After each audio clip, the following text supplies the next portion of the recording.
আসসালামু আলাইকুম বন্ধুরা, স্বাগতম আমার চ্যানেলে। আজকের ভিডিওতে আমি আপনাদের দেখাবো কিভাবে খুব সহজেই নিজের ছাদ বাগানে আনারস চাষ করতে পারেন। আপনার বাসার ছাদেই যদি মিষ্টি আর জুসি আনারস ফলানো যেত কেমন হতো বলুন তো। চলুন তাহলে শুরু করা যাক। প্রথমে আমাদের দরকার হবে একটি ভালো মানের পাকা আনারস।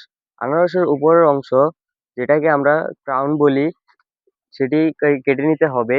তারপর নিচের দিকের কিছু পাতা তুলে ২ থেকে ৩ দিন শুকাতে দিন। এতে করে রুট সহজে গজাবে। টব ও মাটির প্রস্তুতি। আনারস গাছের জন্য মাঝারি সাইজের একটি টব নিন। মাটির মিশ্রণ হবে ৫০% বাগানের মাটি, ৩০% কম্পোস্ট বা গোবর সার, ২০% বালু। মাটিতে যেন পানি জমে না থাকে সেদিকে খেয়াল রাখতে হবে। ড্রেনেজ ব্যবস্থা খুবই ভালো রাখতে হবে। এখন শুকানো আনারসের ক্রাউনটি টবে বসিয়ে নিন। খেয়াল রাখবেন যেন বেশি গভীরে না যায়। রোপণের পর হালকা পানি দিন।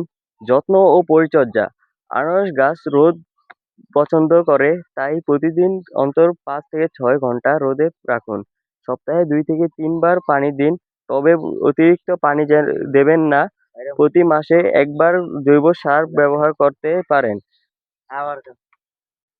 ফল ধরার সময়। সাধারণত ১ বছর ৫ মাস থেকে ২ বছর সময় লাগে আনারস ফল ধরতে।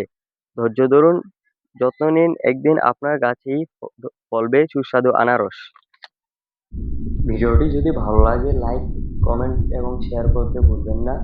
আর নতুন নতুন বাগান বিষয়ক ভিডিও পেতে আমাদের চ্যানেলটি সাবস্ক্রাইব করে পাশে থাকুন। ধন্যবাদ সবাইকে।